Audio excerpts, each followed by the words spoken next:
constantly plugging in our family to a greater service to this next generation, but so excited to be teaching our children every step of the way what it means to create the American dream, both in our home and around the country. So very excited about this program. Rebecca, how about you?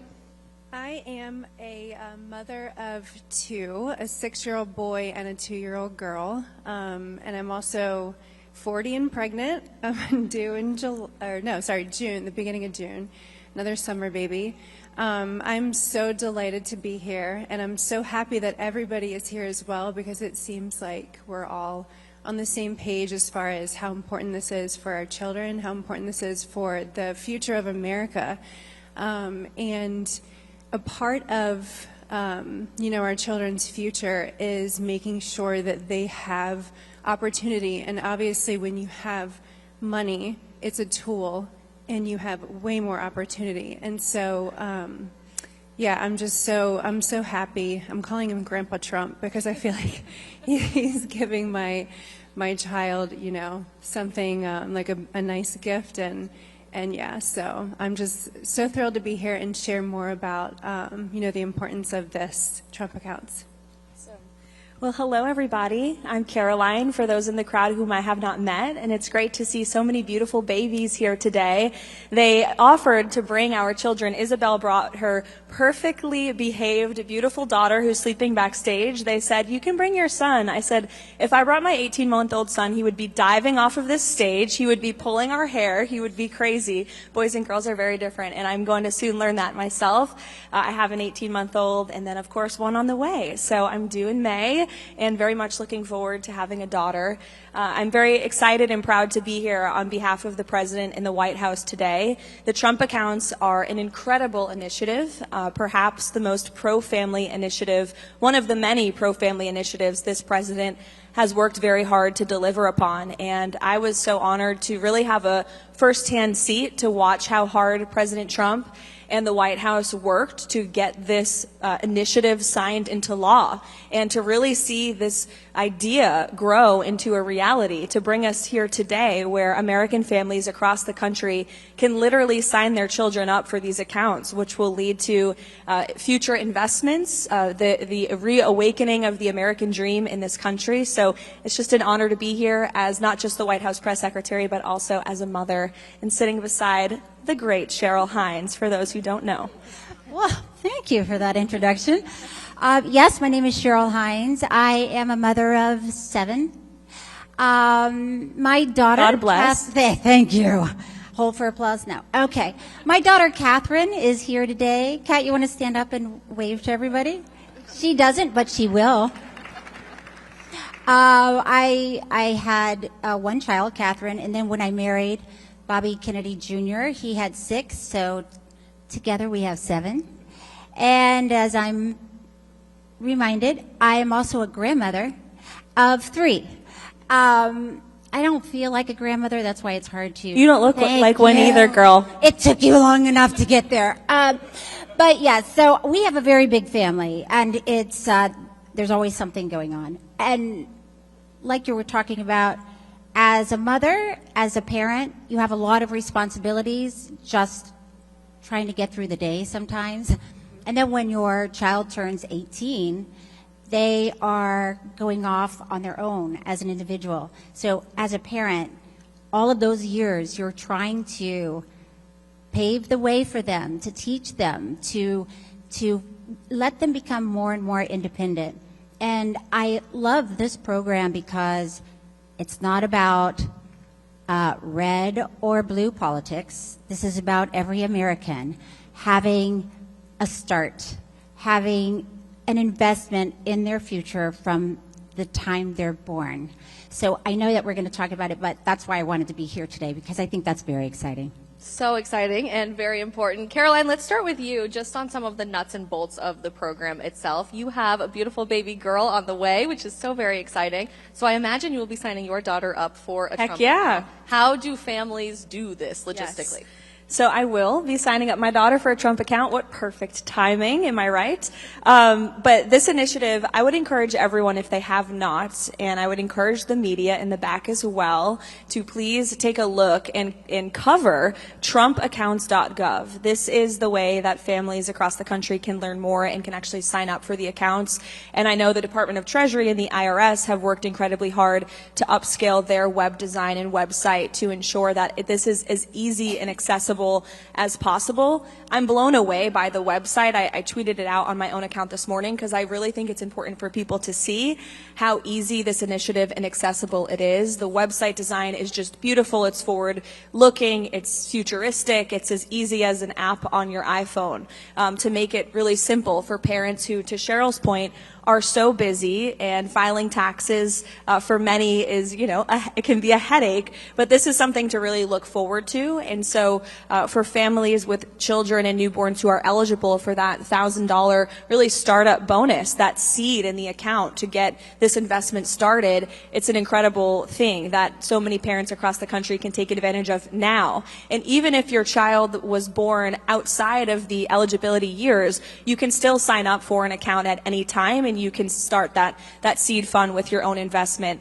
I also just want to point out how incredible this initiative is because it brings the private sector and the federal government together, which is something President Trump does best. He is a businessman at heart. He is running the federal government like it's a company, trying very hard to, cutting through the bureaucracy and the waste and the fraud. And this program, this initiative, is an example of seeing philanthropists and businessmen and women and entrepreneurs come together with those at the highest level of government to do what's right for American families. So also big thank you to Michael Dell and his wonderful wife and the Dell family, who have been just a huge part of this, and all of the other successful Americans and companies who have generously donated. Two stats I want to point out, if I could. I like to bring the receipts when I know the press will be in the room. 38% of Americans don't own stock, but with these Trump accounts now, every single newborn child within the years of eligibility will be invested in the stock market.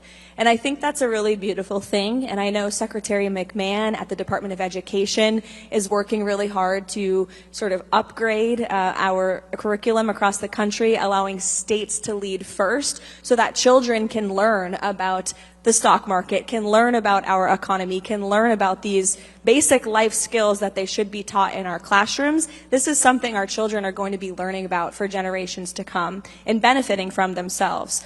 And then secondly, this statistic blew me away so much, I had the fact checkers fact check it again, but it's true. As parents, if we make maximum contributions to our child's Trump account, the projected value will be nearly $1.1 million by the time they are 28 years old. That is incredible. By the time your child is 28 years old, the Trump account could earn them up to $1.1 million. I'm 28 years old right now. I wish I had a Trump account back in 1997. So this is amazing. Yes, indeed. And I think it's so interesting to look at this retroactively, understanding that for many Gen Zers in our country, financial literacy was never a part of our curriculum growing up. No one taught us how to file for our taxes. No one taught us how to purchase a home or to invest in the stock market. Or even to fill out a job application. Absolutely correct. So making sure that our children have this capacity is so, so important from the education side. But Cheryl, you talked about parenting as launching your children successfully into the world. Are you hopeful that new parents, and this generation of new parents in particular, has the chance to learn some financial literacy along the way with our kids through this program? Well, I do. I think that this program is so helpful in that way because, like you're talking about when you were growing up, when I was growing up a long time ago, we didn't talk about money in our house. We didn't have any money in our house. My parents worked very hard and they were just getting by. But even to talk about finances, to talk about money was so stressful. And it was stressful because we just didn't have any. So to start an account that has money in it, that is going to be that child's account, is such a great way to introduce finances, financial literacy, financial independence, and a great time for parents to be able to talk about it with their children. And, you know, we all know every child develops differently at different ages.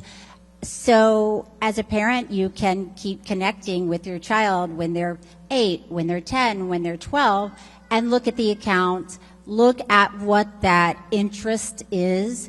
And like you were talking about too, having parents, you know, I don't want to say donate, that's not the right word, is it? Invest, contribute.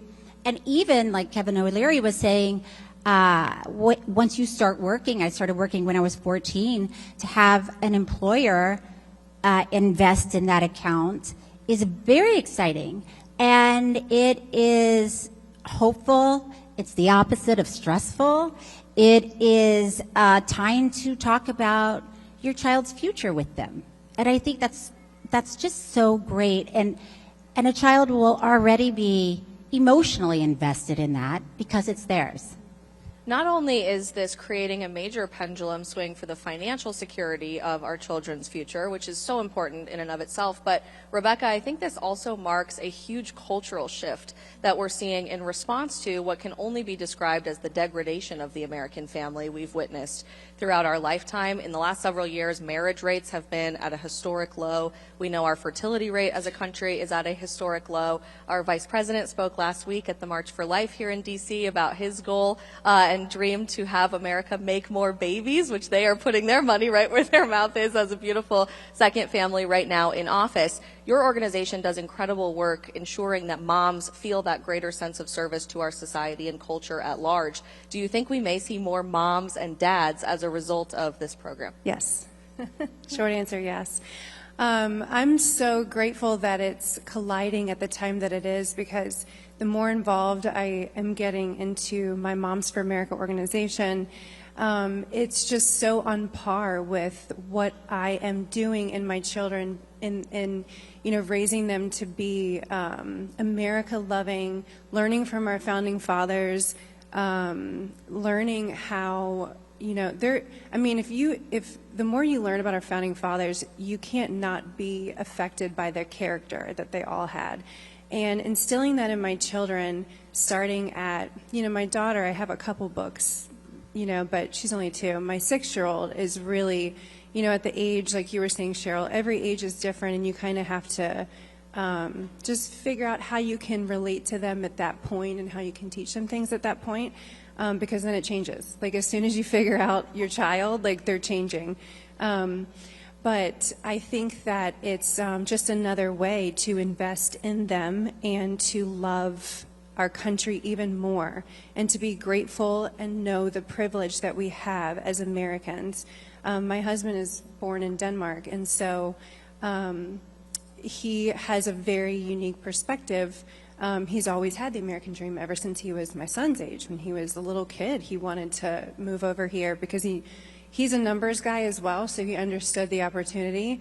And so that is very exciting, and accountability as well. Accountability because how I grew up, my parents got divorced and my life was a mess, and, you know, it's fine, it made me who I am, but I didn't have any kind of foundation to build on. And in the beginning of my life, starting out, I always felt there was a hindrance, and that was I wasn't financially free to do anything. And even after I took out loans for college, I just, you know, you have it on your credit, and then you can't, you know, so it's just the fact that I get to do this for my children is really, it makes me emotional, because it's really setting them up for an amazing life. But accountability, I have a funny story to tell you. My 6-year-old's in debt right now, and when I told him that, he was like, "I'm in debt? What does that mean?" Because he thought it was okay to go on Amazon. He's not allowed to do that, but he went on Amazon and bought $800 worth of Pokemon cards. Oh, no. $800. And he's very much into soccer cards and Pokemon cards. And so when I actually told him about his Trump account, he was so excited. He already started thinking of the business that he would have. He said, "I don't want to go to school. I want to start a business with that money." He thought I said $3,000, but I said it's going to be more around $300,000. That's our goal. But anyway, he said, I want to start now. And I said, no, Mads, you can't do that. And he was like, why? And I said, because you're in debt. And he's like, well, what does that mean? I'm like, that means that you can't do anything until you pay off that debt. You don't have money to invest in your business, because investing in your business, you have to go find the cards, keep them for a little bit, and then sell them. I guess that's how it works. I don't know. So anyway, so as a 6-year-old, for him to grasp that, he then knew. He quickly got it, and then he went to my husband and he told him, he's like, Daddy, Mommy said I'm in debt, and you know, all this stuff. So, but now we have a chart, and he is working off his debt to us. So, you know, it starts so young. I mean, sometimes as a mom, I think, oh, well, I'll get there. Like, I'm going to teach them that, but they're too young. But it's really, you can really start now. Anytime, yeah, and that's actually wildly important for parents with young children today. You mentioned passing on the American dream, and I think it's important for us to sit with that for a moment, because pretty much every pollster and media organization will tell you today that young adults no longer believe in the American dream. We think it's a disillusionment, it's no longer available to our generation, and yet behind us I see a beautiful headline that we're jump-starting the American dream for this next generation. That messaging is so important, Caroline, because I really do think that's setting the tone for culture at the top. It's not telling young people, figure it out for yourselves, we're going to continue borrowing from our country's financial future and throwing you under the bus as a process. To the contrary, we're flipping the script and the narrative in Washington through these Trump accounts by investing in the next generation and telling them you can be the champion of your own future, and generationally the American dream continues to survive. That's happening at the same time as a bit of a baby boom down the street at 1600 Pennsylvania Avenue that you are participating in. Can you speak to the culture that is We practice what we preach. Yes, you do. Can you speak to that culture that is so pro-family and how that's manifesting in so many different policies like this one? Yeah, absolutely. Well, there is a very pro-family culture in the White House, and I credit the president to that, and also our great chief of staff, Susie Wiles, who really just encourages and supports all of us as young parents. There's several other young mothers in the West Wing and many young mothers across the whole White House complex, but there's also several young fathers whom I work alongside. And so there are always children, toddlers, babies in the West Wing in our offices, and it's totally normal. And I think that's a really beautiful thing, because we are able to not just work for the greatest president in our lifetimes, but also raise beautiful young families. And that opportunity has been provided to us directly by the president and our chief of staff, Susie. So thank you to both of them. But I think the fact that that culture in the White House exists is because the president understands that the essence and the foundation of the American dream is the American family. And I'm sitting and listening to Rebecca's stories of her household. You know, those will be core memories for your son. We all have core memories from our childhood. One of mine is when my mother brought me to TD Bank up in New Hampshire to start my very first bank account. I think I was probably 10 years old. And I remember bringing in my little purse and sitting with the bank teller and thinking, this is so cool. And that was my very first checking account, which was a joint checking account at the time with my parents, and watching that grow, and then working at our family's ice cream stand throughout the years. And these Trump accounts are going to really form core memories for parents and their children within their households, which will set up our country one household at a time for success. And in addition to these Trump accounts, these are a huge initiative, but it's just one small piece of the puzzle with respect to all President Trump is doing. If you look at the One Big Beautiful Bill in its entirety, the largest middle-class tax cuts for working families in American history. No tax on tips for service workers, no tax on overtime for our law enforcement officers and anyone who is working overtime to try to make ends meet. No tax on Social Security for our seniors. And in addition to prosperity, the other most important facet of the American dream is safety. And as a mother, there's nothing you want more than your child to be safe and healthy in this country. And thank you to your husband for all he's doing to make America healthy again. That's an amazing movement. that the president promised and he delivered by appointing your husband and all of the great work they're doing at HHS. But I think safety and health and prosperity are really the three things as parents you want the most for your children. And if you look across the board at all of the policies this president is implementing, from Trump accounts to border security to working with local law enforcement to make our cities safe places for American families, removing dangerous, violent criminals from American streets, and again, making America healthy again. Just everything this administration is doing is restoring the American dream, and it's very exciting to be part of. And it really does start inside the White House. Caroline and I, if you didn't know, met when we were interns for the White House in 2018. We started from the bottom together, Isabel. Life is crazy how it all works out. And back then, you know, it was classic DC work culture, I think still. It always is, whether you're on the Hill or the administration. You want to be the first one at work and the last one to leave, really prove yourself, and it's always been that way in this city.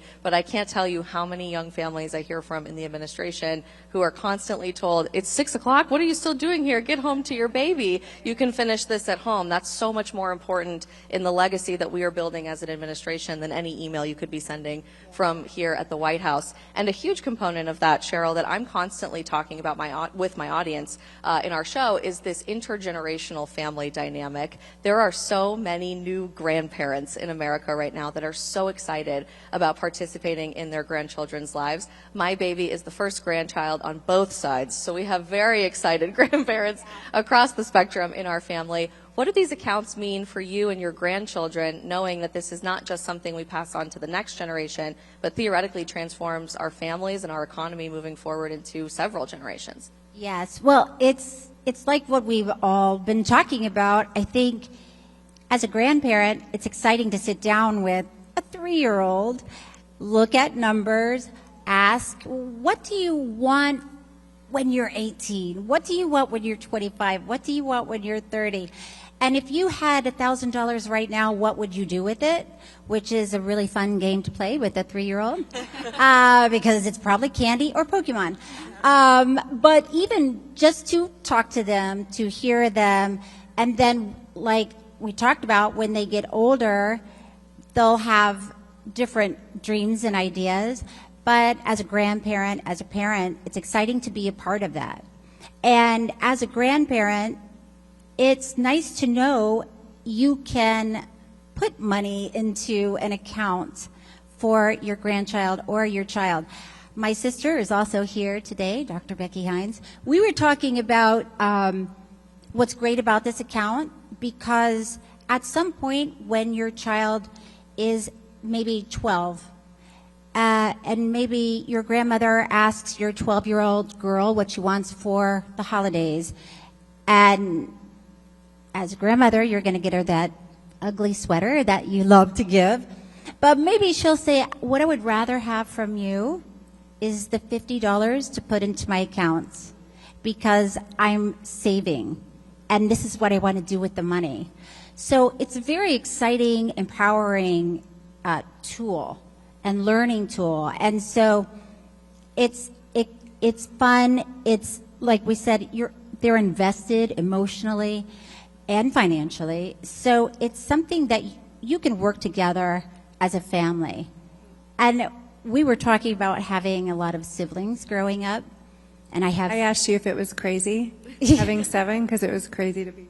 Yeah, because how many did you have? How many siblings? The 5th of 7. Yeah, 7. Yeah. So when you're in a big family like that and you're one of many children, a lot of times you don't have your own thing.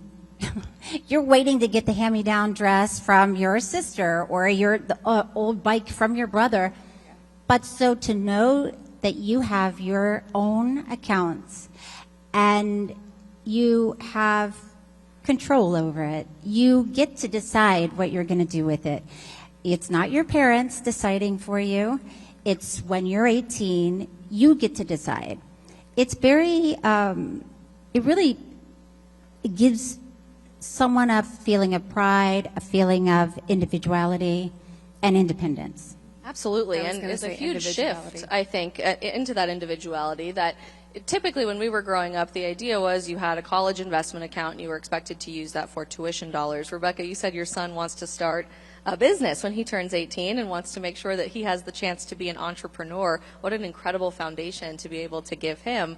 When it comes to investing in your own American dream for teenagers now and children who will grow up with these accounts, do you think that's going to create more of an entrepreneurial spirit with this next generation? Absolutely. I mean, going off what Cheryl was saying, you know, whether you're in a big family or a small family, just that that specific investment to them as an individual, you know, is it, you know, over and over and over. Because kids are, it's repetition, right? And, you know, just they can start to dream their dreams every time you bring that up to them. And there was something else I was going to say. I'm pregnancy brain. We've all been there many times. I hear that too. But yeah, I see that in my son because, you know, but I really want to bring up the Moms for America organization because I really encourage everyone to visit the website if they can. If you are, they have a Grammy Grizzlies group too.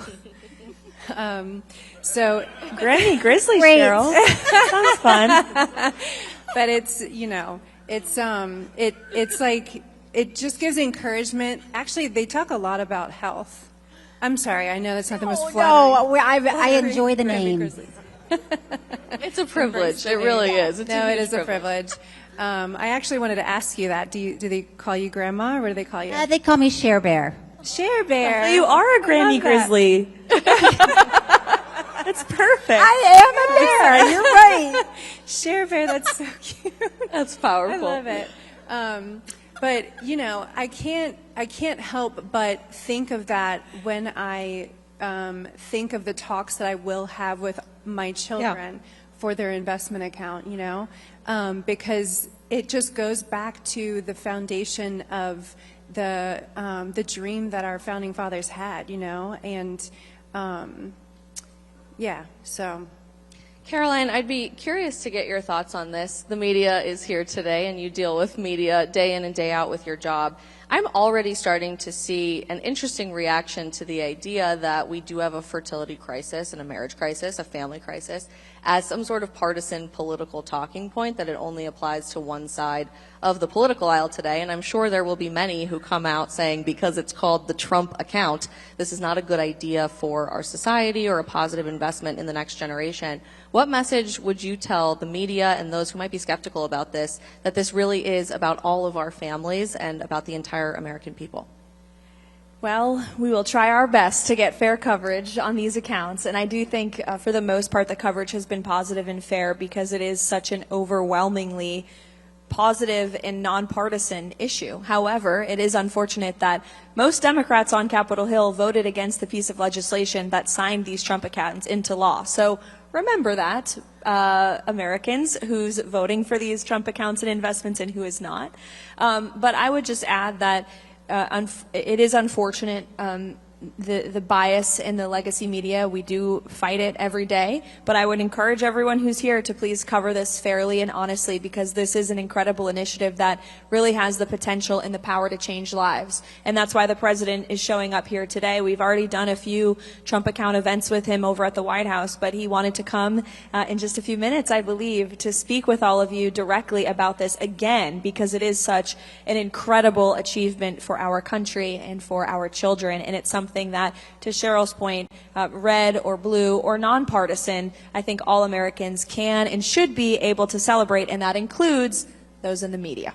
One more logistical question I had for you, Caroline, about the program is something that really I haven't seen any coverage about in the media at this point. We know that if your baby is born within a certain window, they'll have the $1,000 bonus, which is a fantastic investment in their future. Parents can contribute up to $5,000 annually from a tax-deductible standpoint, which is amazing. But employers are also eligible to contribute to these accounts, and I haven't seen anyone talk about that. Right. Can you share a little bit more about that? Yeah, so just to go back to the eligibility, if your child was born January 1st, 2025 through 2028, you're eligible for that $1,000 sort of seed fund to get the Trump account up and running from the United States government, and then an additional $5,000 each year contributed by yourself or others into the account, maximum $5,000. Employers are also allowed to contribute, which I think is an incredible thing for businesses, small, medium, and large. And it's something that I believe, as a young mother myself,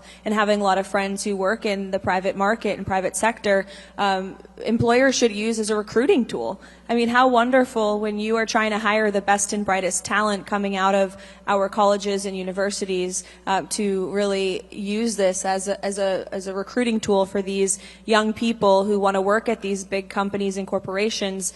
You can tell them, we'll invest in you, and not just you, but also your future and your children. So again, this is just a beautiful example of President Trump knowing that the private sector often works best. And while he's the head of the entire United States federal government, finding ways to work with entrepreneurs and businessmen and women who are enabling the American dream. And those great men and women should not be demonized. They should be celebrated, and they should have a partnership with this administration and administrations to come as well.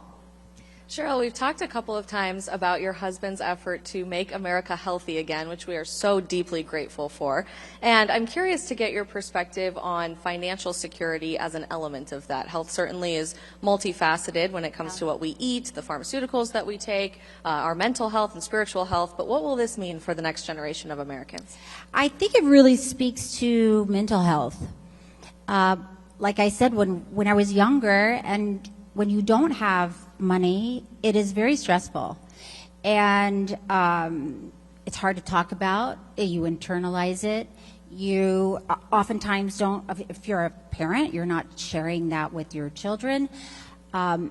So this is a positive way to talk about finances, to plan for the future, to have a peace of mind. Even as a parent, I could probably name 50 parents who have kids who said, the day they're born, I'm going to start an account.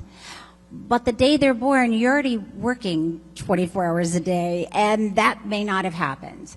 And so for a parent, it gives you a peace of mind that there is an account there for that child, only for that child. So it brings you a sense of calm. You're talking about money in a positive way, which brings you some mental health ease. So I do think when you're talking about MAHA and you're talking about a healthy lifestyle, that also includes finances, because you can take care of yourself all day and eat right and exercise, but if you are under so much stress because you don't know how to make financial decisions, it will affect your health. So I think this program is, like we're saying, it's bipartisan. It's not about politics.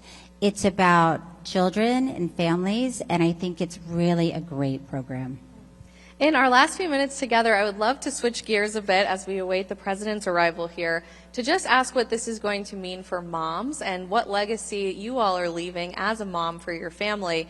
Parenting has been so demonized in so many different ways in our culture throughout our lifetime, and I think young women especially have been told such negative things about the experience of raising the next generation, of experiencing pregnancy, and all of the beautiful things that come along with that. We have two pregnant moms here on stage today, and very busy women. We're all working women in our own way, but I think we would all say our family is certainly the most beautiful thing that has ever happened to our lives. So if you can share a bit about what that means for you and how you will encourage the next generation to experience that for themselves as well, that would be phenomenal. Rebecca, we can start with you. Thank you. So I never really knew who I was until I became a mom, and I know that may sound corny, but it's absolutely true, and I didn't know what I was capable of either until I became a mom. And going back to what Cheryl was saying, I will testify on that. That was me in my 20s and even into my early 30s. Mostly my 20s when, you should be like, this is me, it's my life, I'm, going out into the world. But I didn't have that. So, but yeah, it's motherhood for me has been a constant refining process, and it's never done. Like God does so many things through my children, to me as a person, And you never know how many faces selfishness has until you have children and you're like, I'm starving and I'm tired. When is it about me? But, you're always putting them first. And it's the biggest sense of purpose I've ever felt. And it's the biggest dump of joy at the end of the day. And I've done a lot of cool things in my life, but there's absolutely nothing that I can compare it to. It's the most rewarding thing, and it's also has a very, there's a stigma attached to it. Like, your life will be over if you have kids, or you're not going to be yourself anymore. But that's right, you're going to be someone better. You're going to be someone way better, and you're going to meet a part of yourself that you were destined to be. And again, I don't want to sound so corny, but it's really by God's design. Yeah. We are the life givers. We are the heartbeat of the home, and we're the heartbeat of the nation. And we are responsible. We have the privilege to have the responsibility of investing in little humans that love you so much and putting them out into society. And if we just get back to that, I think that is another, part of the equation in America. And I just want to point just one thing. Like George Washington, his mother was, you can go throughout his journals and things, and he loved his mother. His mother did everything to, create who he was, really. And I didn't even know this. He was about to join the British Royal Navy. Did anybody know that? And she was like, I don't think so. You're going to pray, and you're going to ask for God's direction. And so he did. And so anyway, that, knowing that about our history, I think is very important for moms as well. And there's just so many people, not just in America, but around the world that had, such a big impact in shaping world's history and American history. Yeah, I don't think any of us could have said it better ourselves. So very powerful. Thank you all so much for your role in serving our country in different ways and serving your beautiful families. And thank you again to President Trump and to our Treasury Department for this incredible investment. Thank you. Thank you all. Thank you.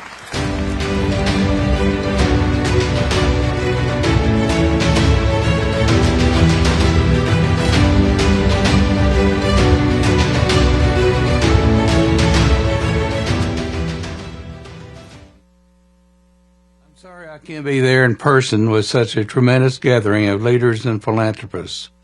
This first year under Donald Trump's leadership has been nothing short of remarkable. We've never seen a president accomplish so much so quickly for the American people, and Trump accounts are yet another great example of that progress. We believe this is a smart, forward-looking way to invest directly in young children and create opportunity that lasts for generations. I want to recognize Michael Dell and everyone in the room today who is helping make programs like this possible. At my company, Continental Resources, we want to lead by example. We encourage other companies to join us in working alongside the government to implement similar programs. We plan to do this in every state in which we operate, doing our part to give back and further build upon this program and leave a lasting legacy for the next generation. Thank you, President Trump, for your outstanding leadership. Hi, I'm Ryan McInerney, the CEO of Visa. Today marks another important step forward in what has been a shared and unifying goal: helping Americans build long-term financial security for the next generation. Visa has been a supporter of this effort since the beginning. With this bold initiative, the administration is truly investing in the American economy, helping families fund their kids' long-term financial security. Visa was proud to be among the first companies to announce plans to incorporate Trump accounts into our employee benefit plans. Additionally, Visa is going to work with our bank partners to enable millions of Americans to use their Visa credit card rewards to fund Trump accounts. It's a simple and powerful way to turn rewards into savings to help families save for their children's future through everyday spending. Through this new program, we are playing a part in this important effort to connect more people to the global economy, unlocking another channel for families to support their children, and ensuring the next generation has a stake in our country's future prosperity. I would like to thank President Trump and the administration on the launch of the new Trump accounts. This is a simple and powerful way to give American kids a great financial head start. IBM is proud to build on the foundation that you are providing. In addition to the $1,000 investment from the U.S. Treasury, IBM will contribute an additional $1,000 for U.S. citizen children of IBM employees born between 2025 and 2028. IBM will add an additional $1,000 contribution when parents contribute $4,000 within 24 months of their child's birth. Combining the government's investment with IBM and parental contribution, a child's account could start with $7,000 or more by age 2. Without any additional contributions, this balance will generate tens of thousands of dollars by age 27, a great advantage towards education, housing, or launching a career. Thank you, President Trump. IBM is proud to support this initiative and help build brighter financial futures for the next generation of Americans. Mr. President, Secretary Besson, thank you for allowing me to participate in your historic summit today. At Broadcom, we focus on the long term. We create technology that powers the modern world, from the chips in our iPhones to the AI in our data centers. But we know that the most critical element for America's future isn't silicon. It's the financial security of our next generation. The Trump Account program is a visionary step towards making every American a shareholder in our nation's prosperity. It ensures that as our economy grows, driven by the very AI and semiconductor breakthroughs we develop, every child will have a front row seat to that value creation. So today, I'm proud to announce that Broadcom is joining this mission. For every child born to our U.S. employees in 2026 through 2028, Broadcom will match the federal government's contribution with an additional $1,000 deposit into their Trump account. Combined with the President's generous grant, this will give the children of our employees a good start to building their own foundation for a bright future.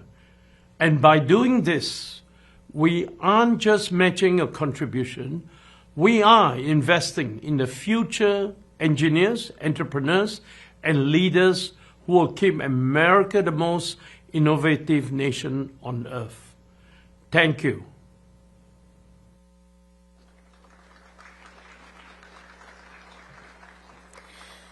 Ladies and gentlemen, please take your seats. The Trump Accounts launch will resume momentarily.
Ladies and gentlemen, the 45th and 47th President of the United States, Donald J.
That's enough of that. But how good is Lee Greenwood? He was with us right from the beginning. First time I walked onto the stage, I heard that song. I liked it. I said, let's use it. That was 10 years ago, and he's been with us all the way. Fantastic guy. There's never been a man that made so much money from one song ever, and I'm happy about it. But I'm delighted to be back in the beautiful Mellon Auditorium, a wonderful family. Tim Mellon is a great guy. He's the current version of the Mellons, a fantastic person. To celebrate a thrilling new milestone for America, the first generation of Trump account children. Trump account children. For the first time ever, we're going to give every newborn American child a financial stake in the future, head start at life, and a fair shot at the American dream, something people don't talk about so much, at least not for the last 4 years they haven't been, but now they're talking about it big. This last period of time, it's been unbelievable. You see what's going on with our economy, the tremendous investments that's been made in our country. We have over $18 trillion coming in. The most, I think, was 3. That was 10 years ago, another country, not even our country. We have $18 trillion, and we have thousands of businesses being built all over the country, and hundreds of massive plants, so big, car plants, AI plants. With the support of the men and women here in this beautiful room, over the next 15 years, we're going to put $3 to $4 trillion of wealth into the hands of young Americans who otherwise would have really started out with nothing. It's really an amazing thing because it gives young children that start out with really nothing, and it gives them, boy, it's more money than anybody could imagine. From their standpoint, they'll have a real start in life, and that's why decades from now, I believe the Trump accounts will be remembered as one of the most transformative policy innovations of all time. And I've done a lot of them. The tax cuts, we've done a lot of them, more than I think anybody. And I think this is going to be one of the most outstanding. Last summer, I signed the great, big, beautiful bill delivering. It made this possible, too. It actually made this possible. Without it, we wouldn't have been able to do this. Delivering the largest tax cuts in American history, including no tax on tips, no tax on overtime, no tax on Social Security for our great seniors. And, you know, we did another thing. When you buy a car now, you get a deduction on the interest payment if you borrow money. So think of it. Rich people get so many deductions. I'm the king of deductions. I love deductions. But people, middle-income people, never had a deduction before. Now they're getting a deduction on interest. They buy a car. That's going to have a huge impact on the automobile. By the way, there's one proviso. It has to be made in America. If the car is made in another country, no thank you.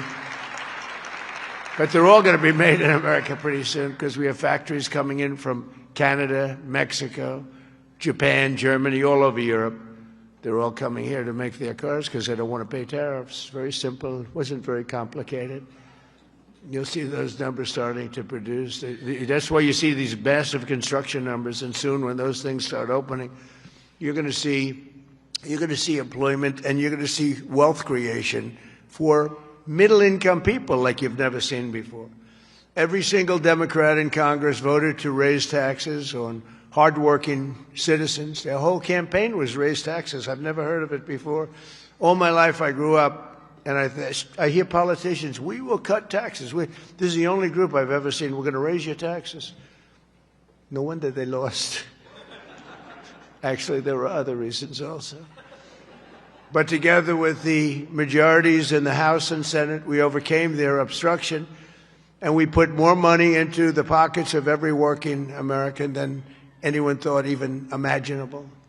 Perhaps no provision of the great, big, beautiful bill will prove more consequential than Trump accounts. Under this program, the U.S. government will automatically create a tax-free investment account for every newborn American child, something that nobody really would have even thought of. There were some brilliant people that thought of it for a long time. They're here with us today. We're going to introduce a couple of them.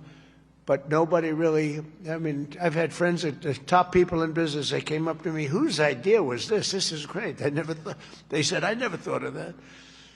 We'll fund those personal accounts with a seed contribution of $1,000, which will compound and grow over the course of their lives and could grow into very, very substantial numbers. Parents, employers, churches, states, and loved ones will also be able to add up to $5,000 in additional money for those accounts. And with every modest contribution, Trump accounts should reach at least $50,000 in value by the time the child turns 18, and could be very substantially more than that. With slightly greater contributions, the typical account will grow to $100,000, $200,000, and can even grow up to past $300,000 per child. And we think most likely, the most likely cases in the $200,000, $300,000 range. The size and scale of this wealth will dwarf all government programs ever created to benefit America's youth. There's never been anything like this. That's why everybody's talking about it. Even really people that truly hate me are making this investment. One person hates my guts. He put $1 billion into it. I said, you must like this program a lot because you can't stand me. I said, I do, but I do like you more than you think. They liked me more in the last year than they liked me before. Although we had a great first term, we can't forget that. We are the greatest economy in the history of our country, but this is blowing it away. So every president, thank you. Every president in modern history has left our children with nothing but debt. But under this administration, we're going to leave every child with real assets and a shot at financial freedom. We'll ensure that Americans don't just end their lives with a nest egg, but instead all Americans will begin their lives with a beautiful nest egg. There's never been anything quite like this. I want to express my tremendous gratitude to a very special couple who believed so strongly in this vision right from the beginning that they personally donated $6.25 billion. That's $6,250,000,000. Even the 250 is a lot of money when you think. I mean, you know, Nikki, do you hear that money? That's big even compared to rapping, all the money she makes. She's hearing a number like that. She'll say, how many songs do I have to make to catch that?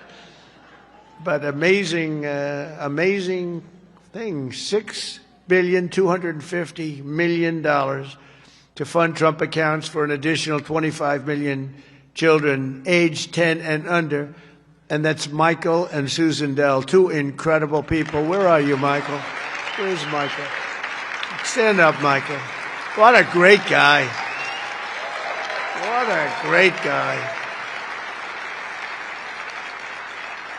You know, I tell you, he didn't do it for his business. He did it, I guess, probably would have been better off not to. That's a lot. But you know what? I hope everybody goes out and buys Dell computers. My son, I told you, Barron, he loves that computer. I don't know what the hell you're doing to it, but he likes it. But I just want to thank you very much, and Susan. It's unbelievable, really unbelievable what you've done. So Michael and Susan made this donation in recognition of America's 250th anniversary because there's no better way to honor America's history than to invest in America's future. That's what they did. And this is perhaps the largest, one of the largest certainly, but perhaps the largest private donations of all time. That's a lot, $6,250,000,000. And somebody did say that. A friend of mine, very rich, he's going to put up $100 million. And he said, geez, you know, think of it, the 250 that Michael has is a lot more than mine. And I haven't even talked about the $6 billion. But anyway, it's amazing when Michael can start off with very little money and build a fortune where he can, routinely make such a payment and investment in the youth of our country. Michael, you're great. Thank you, man. Thank you. And I also want to say hello to and thank some very special people that have been with my administration and really become friends of mine. On occasion, I have little arguments, but generally, I would say really good. And who's doing, and start off with a man who's doing a phenomenal job, Treasury Secretary Scott Bessent. Scott, thank you very much, Scott. And he loved this right from the beginning, Scott, right? He saw this and he said, wow, what a great idea that is. This is, hundreds of thousands of dollars by the time they reach 18, but we can go 21. They can keep it in longer. But he saw this right from the beginning. He said, wow, this is great. And we have some other ideas that will be great, but this was one that just hit everybody. This was an easy one to think about. And again, that bill allowed us to do this. Otherwise, can you imagine trying to get this approved by Democrats and Republicans? Let's get together. We got it done. Also, a man who's made your life much easier, because those of you that are building plants and equipment so you can give your money, ultimately you're giving your money away anyway, no matter how much you make. But he's made it a lot easier. Approvals for big plants used to take 20 years, 25 years, and then you'd get rejected, actually. You'd go 20 years environmentally and they'd reject you. You finally, if I think of it, a guy starts young, he starts an approval process. By the time he's middle-aged, they take a vote and he loses. It's not worth it. But we have a man that's getting these things done in a matter of weeks. And the biggest plants in the world are being built right now, and he's getting them done fast. He's getting electric plants built so that we can buy them. They're paying for them. They want to pay for them. So they can open up their AI plants and they can open up their automobile plants, and lesser so. The automobiles, believe it or not, take much less electricity. You're going to have to tell me why you need so much electricity to create information. I said, what's your primary product? Information. Oh, I see. Information. It better be damn good information for the kind of money. But Lee Zeldin is a star, and he has been incredible. Thank you, Lee. And, I have to say this. Scott and I were talking about it. So Lee went out to California after the fire, which would have never happened if they would have let the water flow from the Pacific Northwest, which everybody's been telling them, including me. Now I just opened it up. We literally sent in the military to open it up. But if they would have let, you wouldn't have had the fires, because you would have had a little thing called the old-fashioned way, water in the fire hydrants, as opposed to empty fire hydrants. You would have had water, and most of the houses had the sprinklers on top. No, there was no water in their sprinkler in their living room. All those fires wouldn't have started. But they did start, and I will say that Lee, the most difficult permit was Lee. I went there a couple of days after the fire, met so many people on the streets who were, in many cases, fairly wealthy people, some very rich people. Some of the best houses in California burned down. And I said to them, so what do you want to do? They said, sir, we want to start immediately. Well, we'll get you permits. Now, the hardest permit, Lee, was the federal permit. Is that right? He got everything done in 20 days, right? The whole thing? Is that a correct statement or less? 20 days. So he got everything done, 100% ready to go. And I went for a meeting, and this mayor, who's a grossly incompetent person, she said, we're going to try and have the permits done within 2 years. Remember that? I got into an argument. I said, you mean within 2 days, right? She said, no. And I'm meeting all these people as I'm walking along the streets with the fire departments and the policemen, and they're all devastated. They're still smoldering. But they weren't even allowed to go in their property. The Environmental Protection Agency local said, don't go on your property, okay? We said, it's okay, don't worry about it. Any problem is gone. Any problem is burned. Any germs are burned. They're burned. They were burned. Nobody's ever seen anything like it, but all so unnecessary that it happened. But we got it all done in 20 days, the whole place. And yet now, still, more than a year later, they don't have permits. Almost nobody is building. So I haven't told this to Lee Zeldin yet, but I'm going to put you in charge of getting permits. I think we're going to override the local authorities, because they're never going to have it.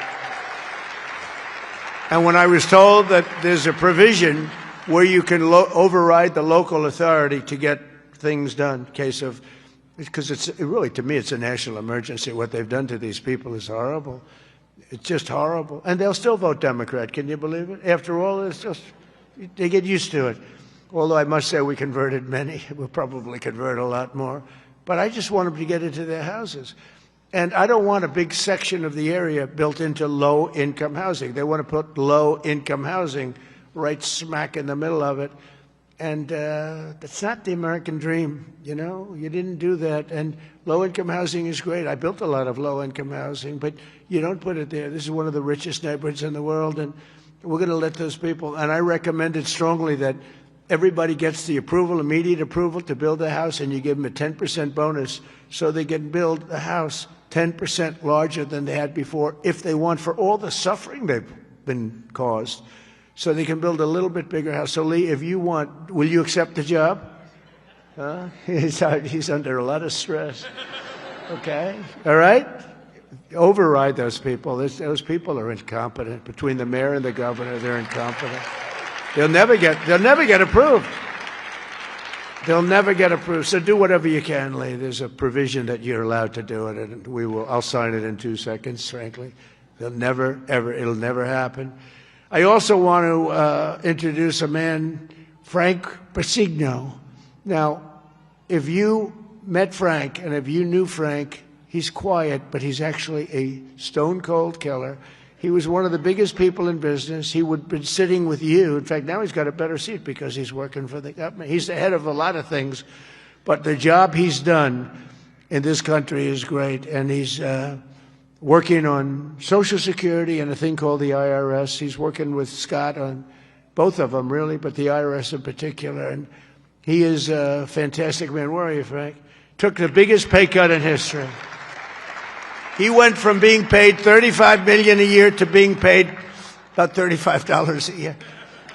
I think you may have taken the biggest pay cut in history. He'd be close. He'd be one of the top 5.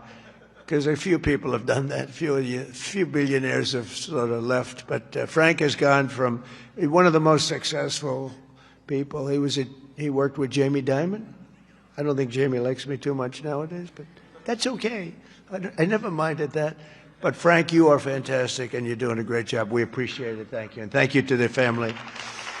The director of National Economic Council, a man who's in the news a lot. You know, my only problem is I don't want to lose him. I will tell you that he's working from a big deficit because I don't want to lose him. He's so good. Kevin Hassett. Thank you, Kevin. Thank you, Kevin. A friend of mine, a senator who has been unbelievable. She's a tremendous woman, married to a great football player. Her husband is a massive man. This guy, he played in the NFL, I guess, for 11 years. He was top-of-the-line player. I met him. I said, that's not a normal situation. Look at this guy. This guy was seriously powerful, big, and he's as nice as he is big. And she is one of our best senators, Senator Katie Britt. Thank you, darling. From Alabama. I love Alabama. We love Alabama. Marsha Blackburn is an incredible person. Unfortunately, she's running for governor. She's running for governor of Tennessee. I'd love her not to. I begged her. I said, Marsha, we don't want to lose you in the Senate. But I have to say they're lucky. They're lucky to get you because you are a talent and a great person, and you've been with me all the way, and I appreciate it. And you're a very special person. Marsha, stand up, please.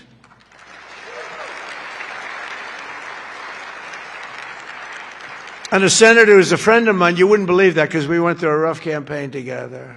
It was nasty. We got along so well, and we actually did joint rallies. Can you believe it? He wanted to get some of the action, so he's smart. He said, would you do a rally with me?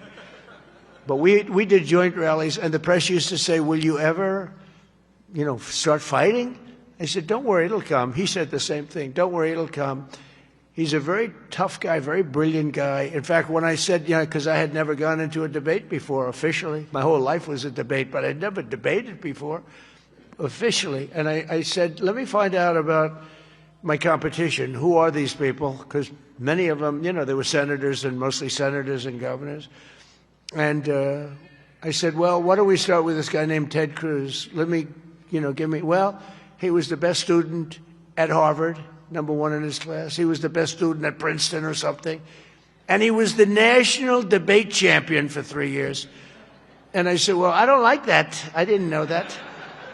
I don't like that. And he was a very good debater. I will tell you that. He's a smart guy. But I'll never forget, because he was the first one I looked at. I just joined the ranks of politics, and the first famous, that was the Rosie O'Donnell. Remember that? Only Rosie O'Donnell?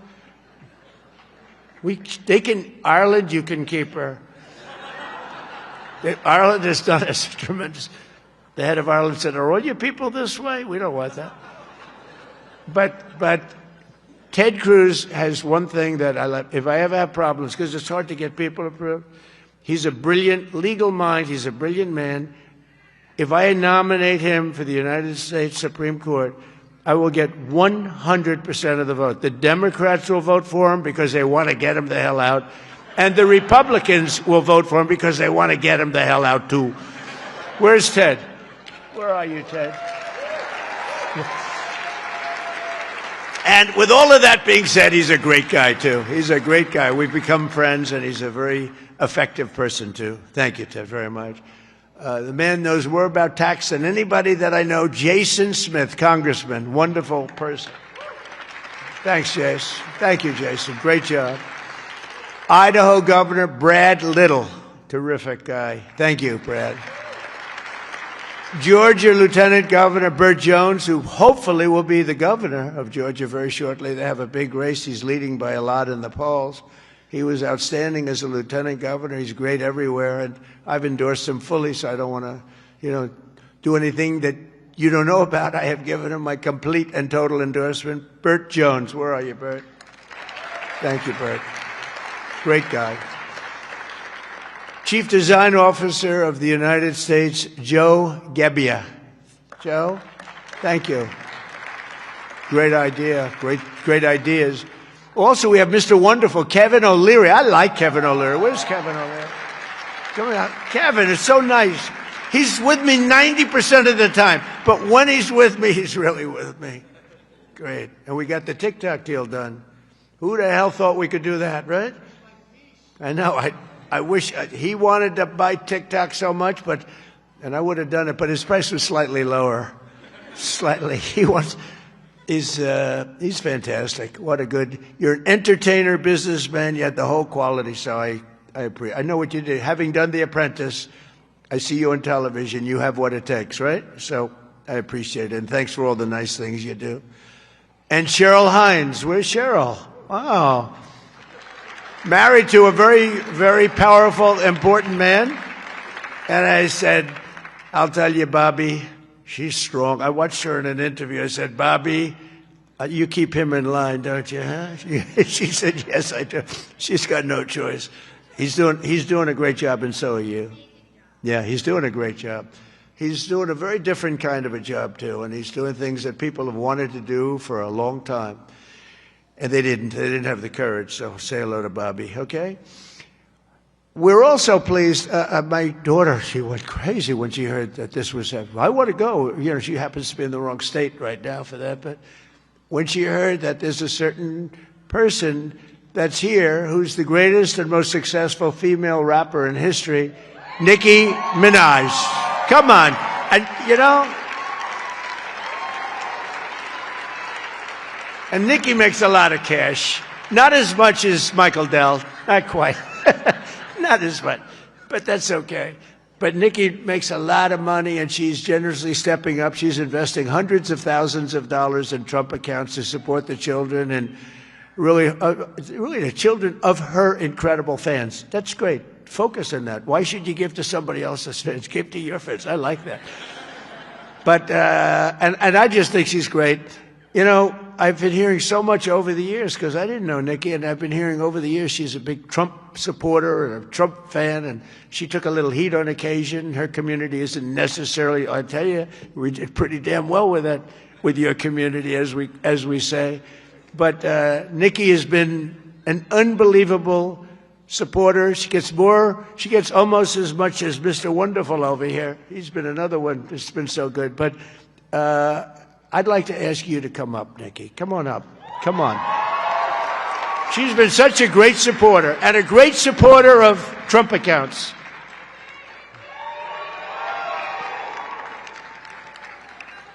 And I said, I am going to let my nails grow because I love those nails. I'm I'm going to let those nails grow.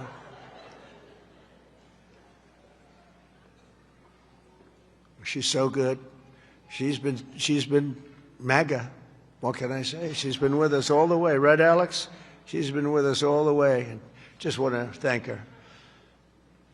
And it wasn't so easy. For you, it was easier, right? You want to come up? You want to come up? Mr. Wonderful, come on up here. You've been terrific. Come on up.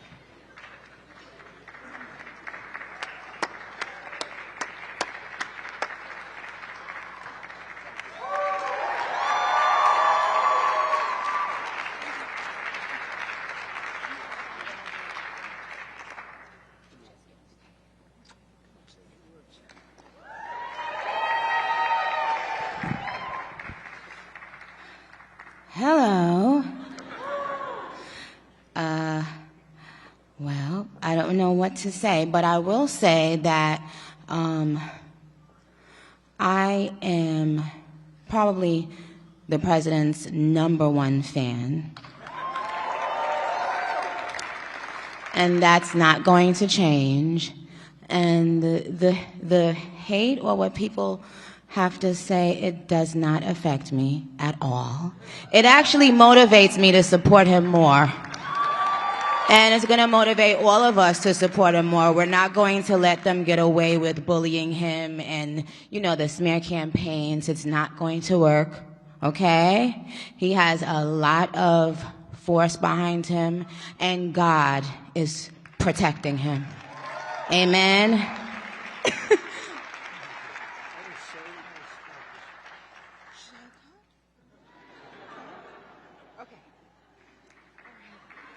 Thank you.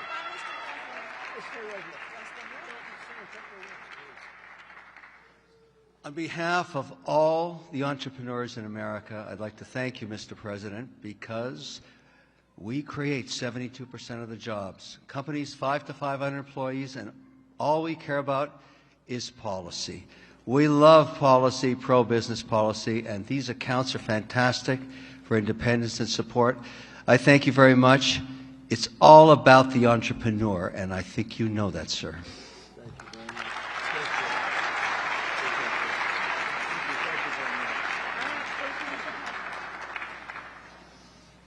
Well, that was great. A little interlude. I don't know. That's better than getting Scott Bessent up.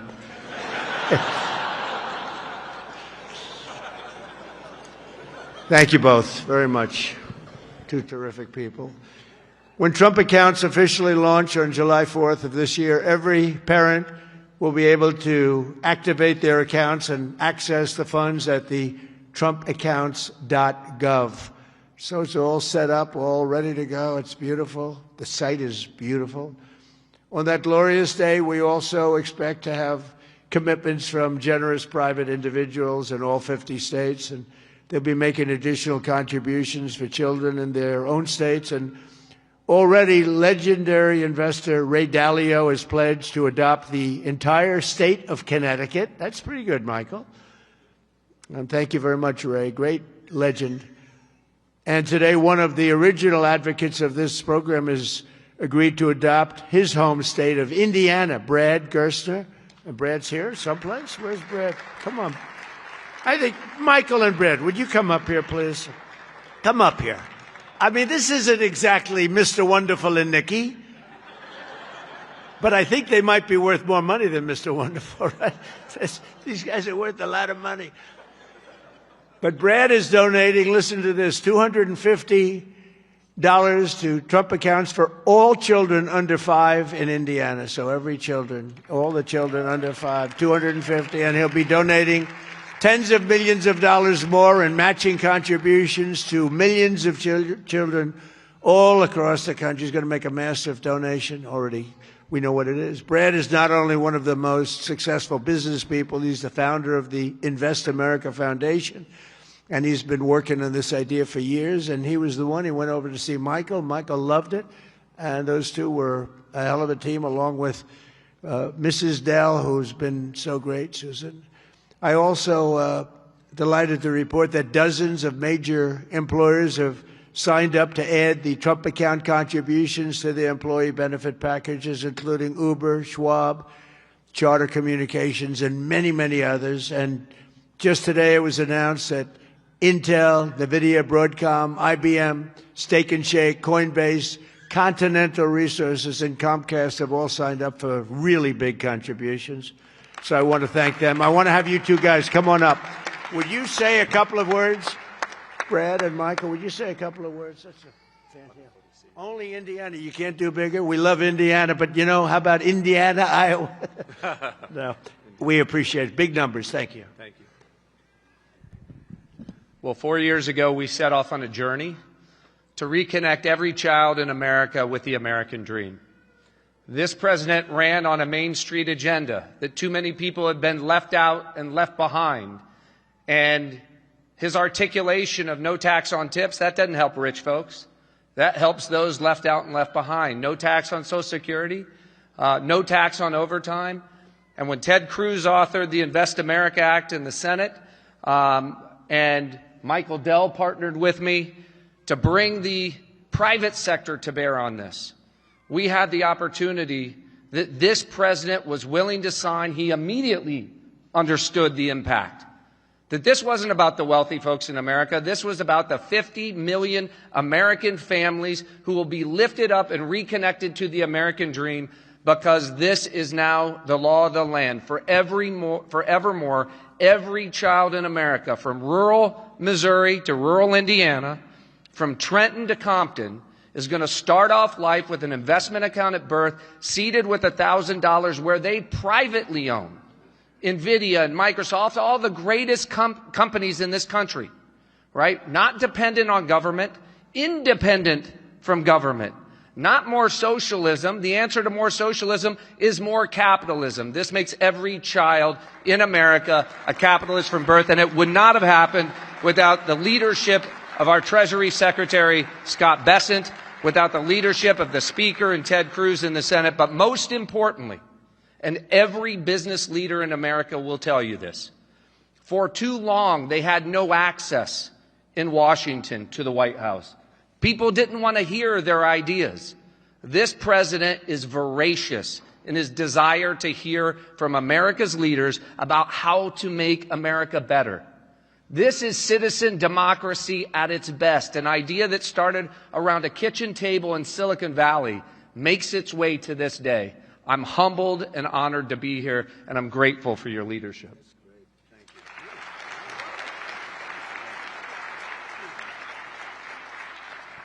Thank you, Mr. President. As you heard from Brad, the fact that this bill got passed itself was a miracle, and it creates a platform for communities, for families, for corporations, for philanthropists to add to these accounts. And in not too many years, essentially every child in America will have savings invested in the greatest companies in this country. And that will change the face of this country over the next 10, 20, 30 years. We couldn't be more excited about this and the opportunity to make a difference. The best investment a country can make is in its people, especially in its children. And this creates an incredible platform for that to occur at enormous scale. And we're excited to see it all come together. Thank you all so much.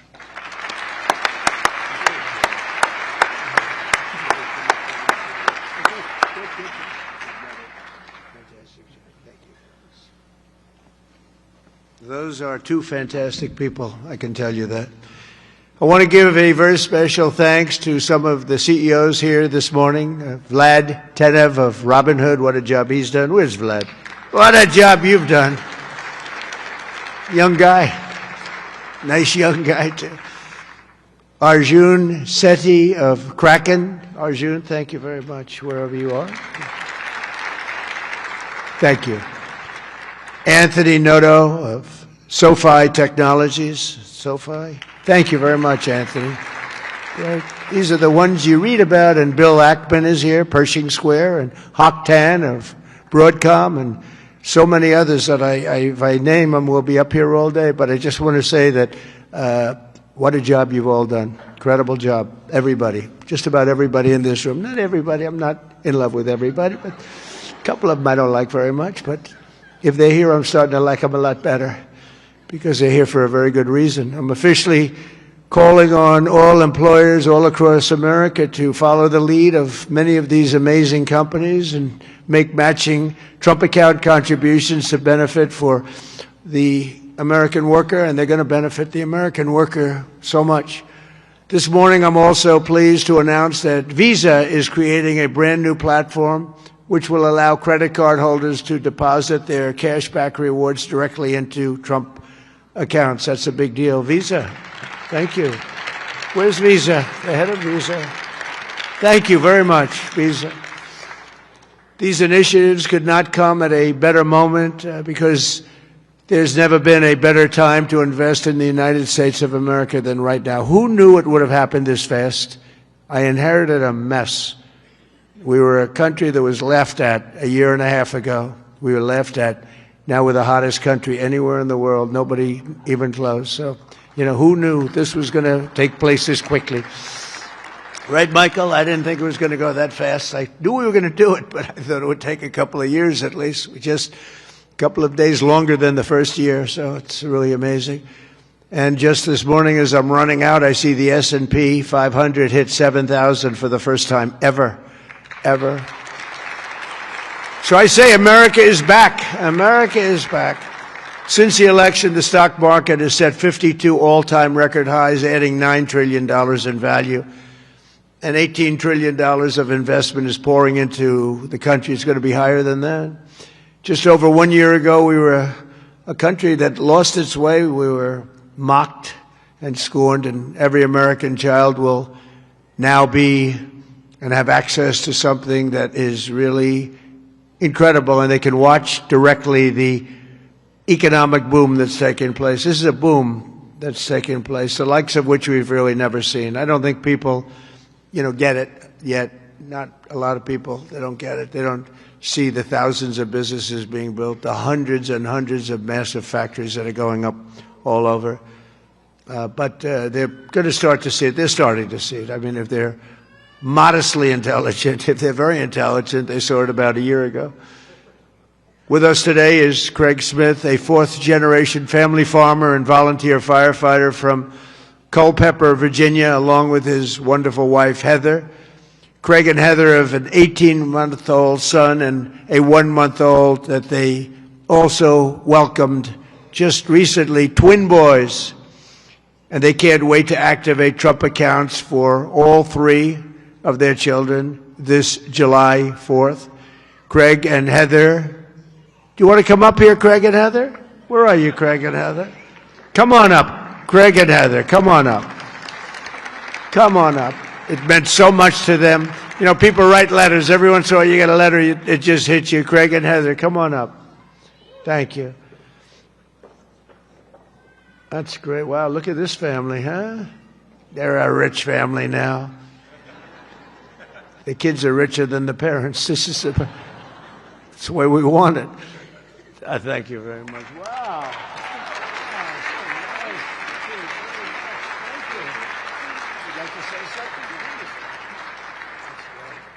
We just want to thank President Trump for all of his hard work and dedication to American families and farm families like ours.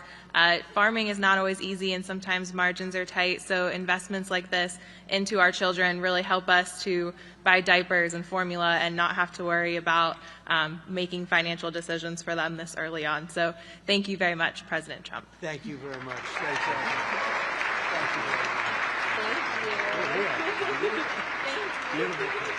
Thank you. Thank you very much. So nice. Also joining us today is the Goins family from Fayetteville, Arkansas. Charlie works in manufacturing, and he's here with his wife, Savannah, his high school sweetheart. In 2022, Charlie and Savannah opened their home to foster care, really expecting to take in one child, but soon they were taking in a family of 3 siblings and formally adopting them. A short time later, Charlie and Savannah also welcomed a biological daughter. Trump accounts will give each of these children a much better start in life. And Charlie and Savannah, where are you? Are you down there? Do you want to come up? Come on up here, Charlie, real fast. We're holding up a lot of big business people. We can't hold them up. Michael will take back his donation. Say what? I want my money back. Come on up here. These are great families, but there's millions and millions of families that are going to be so amazed and so happy at what's taken place. Sort of a miracle, I think. Nice to see you. How are you? How are you? Oh, look at that. So nice. Nice. How are you?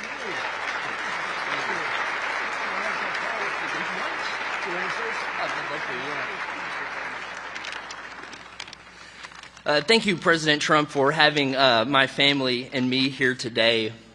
My wife and I have spent the better part of our adult lives working to advance children in our community, and it was our faith that first led us to open our home to foster care, and it was God's plan that allowed us absolutely. And it was God's plan that allowed us to adopt 3 amazing children out of foster care, to welcome so many more, and of course, this past year, welcome our youngest daughter, Florence, into the world. It's through our experience that we've seen how opportunity, or the lack thereof, can really impact a child at the very beginning stages of their life before they even get a chance themselves. And that's why, my wife and I, along with some of the work that the First Lady is doing, we are working to help foster families, foster and adoptive families, and personally in our state with protections and support in our home state of Arkansas. Every child deserves hope, stability, and a strong chance at a strong future. And for young families, especially like ours, that your first priorities are, of course, your diapers and your wipes and your car seats and all that stuff. And so starting and investing into a investment account is not necessarily on the top of the priority list. And we're so thankful to have this. And I think this sends a powerful message that this administration believes that financial opportunity can start early, that it is intentional, and that it can impact every single family. And my wife and I are so excited that this administration has placed families and children like ours at the forefront of economic policy. And we're so excited for the future of the children and for this country. Thank you.